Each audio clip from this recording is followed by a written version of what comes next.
Openness. It's a word that denotes opportunity and possibilities. Open-ended, open hearth, open source, open door policy, open bar. And everywhere, the world is opening up, and it's a good thing. Why is this happening? A technology revolution is opening the world. Yesterday's internet was a platform for the presentation of content.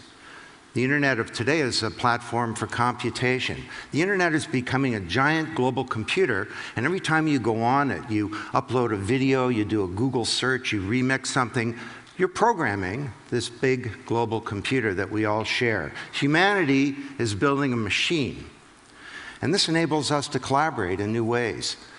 Collaboration can occur on an astronomical basis. Now, a new generation is opening up the world as well. I started studying kids about 15 years ago, so actually 20 years ago now, when I noticed how my own children were effortlessly able to use all this sophisticated technology. And at first I thought, my children are prodigies. But then I noticed all their friends were like them, so that was a bad theory. So I started working with a few hundred kids, and I came to the conclusion that this is the first generation to come of age in the digital age, to be bathed in bits. I called them the net generation. I said, these kids are different. They have no fear of technology because it's not there. It's like the air. Sort of like I have no fear of a refrigerator. And there's no more powerful force to change every institution than the first generation of digital natives. I'm a digital immigrant. I had to learn the language. The global economic crisis is opening up the world as well. Our opaque institutions from the industrial age, everything from old models of the corporation, government, media, Wall Street, are in various stages of being stalled or frozen or in atrophy or even failing. And this is now creating a burning platform in the world. I mean, think about Wall Street. The core modus operandi of Wall Street almost brought down global capitalism. Now, you know the idea of a burning platform, that you're somewhere where the costs of staying where you are become greater than the costs of moving to something different, perhaps something radically different.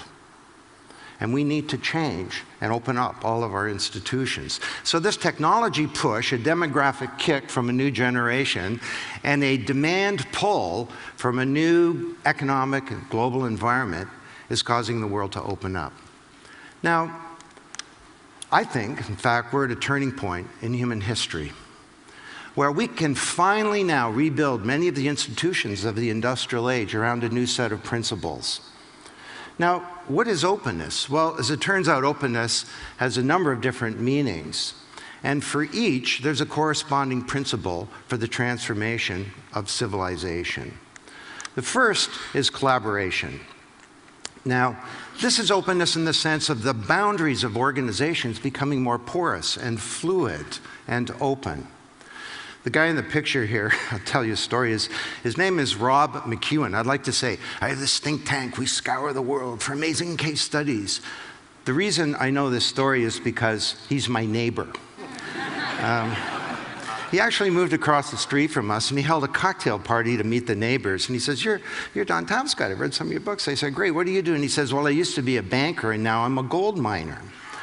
And he tells me this amazing story. He takes over this gold mine, and his geologist can't tell him where the gold is. He gives him more money for geological data. They come back. They can't tell him where to go into production. After a few years, he's so frustrated, he's ready to give up. But he has an epiphany one day. He wonders, if my geologists don't know where the gold is, maybe somebody else does. So he does a radical thing. He takes his geological data, he publishes it, and he holds a contest on the internet called the Gold Corp Challenge. It's basically $500,000 in prize money for anyone who can tell me, do I have any gold? And if so, where is it? He gets submissions from all around the world. They use techniques that he's never heard of. And for his $500,000 in prize money, Rob McEwen finds $3.4 billion worth of gold. The market value of his company goes from $90 million to $10 billion. And I can tell you, because he's my neighbor, he's a happy camper. You know, conventional wisdom says talent is inside, right? Your most precious asset goes out the elevator every night. He viewed talent differently. He wondered who were their peers. He should have fired his geology department, but he didn't. You know, some of the best submissions didn't come from geologists. They came from computer scientists, engineers. The winner was a computer graphics company that built a three-dimensional model of the mine where you can helicopter underground and see where the gold is. He helped us understand that social media is becoming social production. This is not about hooking up online. This is a new means of production in the making. And this idea agora that he created, an open market agora for uniquely qualified minds, was part of a change, a profound change in the deep structure and architecture of our organizations and how we sort of orchestrate capability to innovate, to create goods and services, to engage with the rest of the world. In terms of government, how we create public value. Openness is about collaboration. Now, secondly, openness is about transparency. This is different. Here we're talking about the communication of pertinent information to stakeholders of organizations, employees, customers, business partners, shareholders, and so on. And everywhere our institutions are becoming naked. People are all bent out of shape about WikiLeaks, but that's just the tip of the iceberg. You see, people at their fingertips now, everybody, not just Julian Assange, have these powerful tools for finding out what's going on, scrutinizing, informing others, and even organizing collective responses. Institutions are becoming naked. And if you're going to be naked, well, there's some corollaries that flow from that. I mean, one is fitness is no longer optional. You know? Or if you're going to be naked, you better get buff. Now, by buff, I mean you need to have good value, because value is evidence like never before. You say you have good products, they better be good. But you also need to have values. You need to have integrity as part of your bones and your DNA as an organization. Because if you don't, you'll be unable to build trust. And trust is a sine qua non of this new network world. So this is good. It's not bad. Sunlight is the best disinfectant, and we need a lot of sunlight in this troubled world. Now, the third meaning and corresponding principle of openness is about sharing. Now, this is different than transparency. Transparency is about the communication of information. Sharing is about giving up assets, intellectual property. And there are all kinds of famous stories about this. IBM gave away $400 million of software to the Linux movement, and that gave them a multi-billion-dollar payoff. Now, conventional wisdom says, well, hey, our intellectual property belongs to us, and if someone tries to infringe it, we're going to get out our lawyers and we're going to sue them. Well, it didn't work so well for the record labels, did it? I mean, they had a technology disruption, and rather than taking a business model innovation to correspond to that, they took and sought a legal solution, and the industry that brought you Elvis and the Beatles is now suing children and is in danger of collapse. So we need to think differently about intellectual property. I'll give you an example. The pharmaceutical industry is in deep trouble. First of all, there aren't a lot of big inventions in the pipeline, and this is a big problem for human health. And the pharmaceutical industry has got a bigger problem, that they're about to fall off something called the patents cliff. Do you know about this? They're going to lose 20 to 35% of their revenue in the next 12 months. Now, what are you going to do, like cut back on paper clips or something? No.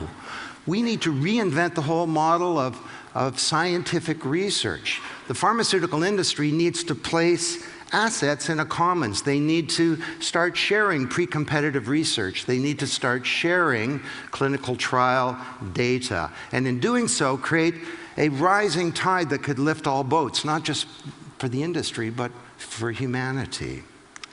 Now, the fourth meaning of openness and corresponding principle is about empowerment. And I'm not talking about the motherhood sense here. Knowledge and intelligence is power. And as it becomes more distributed, there's a concomitant distribution and decentralization and disaggregation of power that's underway in the world today. The open world is bringing freedom. Now, take the Arab Spring. The debate about the role of social media and social change has been settled. You know, one word, Tunisia, and then it ended up having a whole bunch of other words too. But in the Tunisian revolution, the new media didn't cause the revolution, it was caused by injustice. Social media didn't create the revolution. It was created by a new generation of young people who wanted jobs and hope and who didn't want to be treated as subjects anymore. But just as the internet drops transaction and collaboration costs in business and government, it also drops the cost of dissent, of rebellion, and even insurrection in ways that people didn't understand. You know, during the Tunisian Revolution, snipers associated with the regime were killing unarmed students in the street. So the students would take their mobile devices, take a picture, triangulate the location, send that picture to friendly military units who'd come in and take out the snipers. You think that social media is about hooking up online? For these kids, it was a military tool to defend unarmed people from murderers. It was a tool of self-defense. You know, as we speak today, young people are being killed in Syria.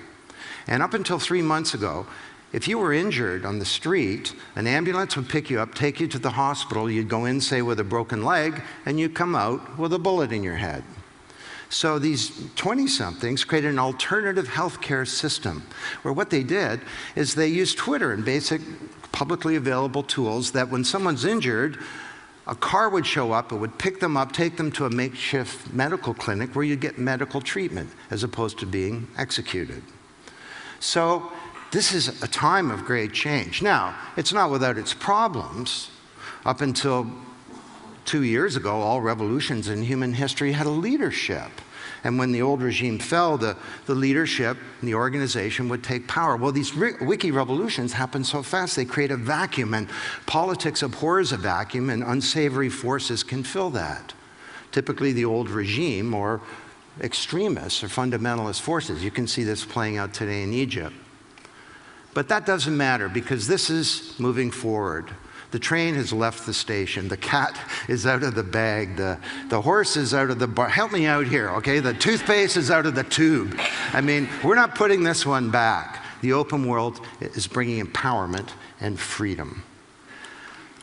I think at the end of these 4 days that you'll come to conclude that the arc of history is a positive one, and it's towards openness. If you go back a few hundred years, all around the world, it was a very closed society. It was agrarian, and the means of production and political system was called feudalism. And knowledge was concentrated in the church and the nobility.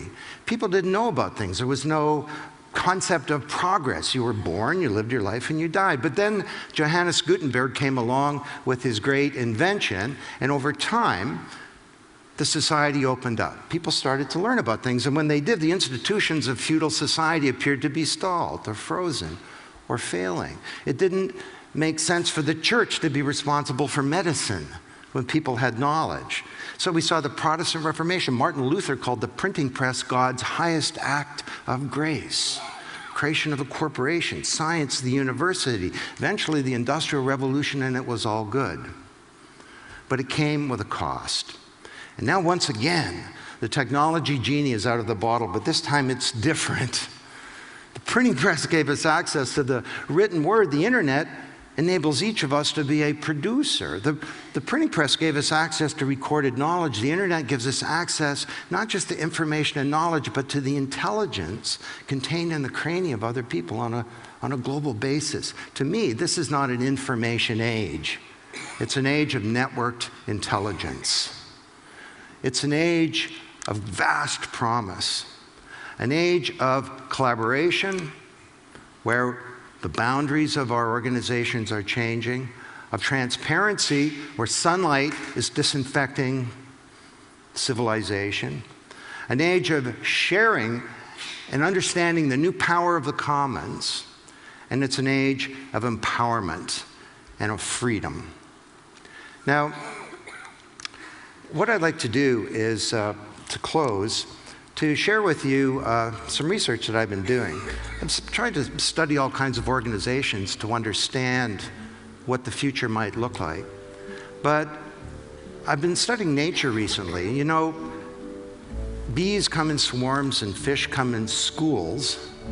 Starlings in the area around Edinburgh, in the moors of England, come in something called a murmuration. And the murmuration refers to the murmuring of the wings of the birds. And throughout the day, the starlings are out over a 20-mile radius, sort of doing their starling thing. And at night they come together and they create one of the most spectacular things in all of nature. And it's called a murmuration. And scientists that have studied this have said they'd never seen an accident. Now this thing has a function. It protects the birds. You can see on the right here, there's a predator being chased away by the collective power of the birds. And apparently this is a frightening thing if you're a predator of starlings. And there's leadership, but there's no one leader. Now, is this some kind of fanciful analogy, or could we actually learn something from this? Well, the murmuration functions to accord a number of principles, and they're basically the principles that I've described to you today. This is a huge collaboration. It's an openness. There's a sharing of all kinds of information, not just about location and trajectory and danger and so on, but about food sources. And there's a real sense of interdependence. The individual birds somehow understand that their interests are in the interests of the collective. Perhaps like we should understand that business can't succeed in a world that's failing. Well, I look at this thing and I get a lot of hope. Think about the kids today in the Arab Spring, and you see something like this that's underway. And imagine, just consider this idea, if you would. What if we could connect ourselves in this world through a vast network of air and glass? Could we go beyond just sharing information and knowledge? Could we start to share our intelligence? Could we create some kind of collective intelligence that goes beyond an individual or a group or a team to create perhaps some kind of consciousness on a global basis? Well, if we could do this, we could attack some big problems in the world. And I look at this thing and I don't know, I get a lot of hope that maybe this smaller, networked, open world that our kids inherit might be a better one. And that this new age of networked intelligence could be an age of promise fulfilled and of peril unrequited. Let's do this. Thank you.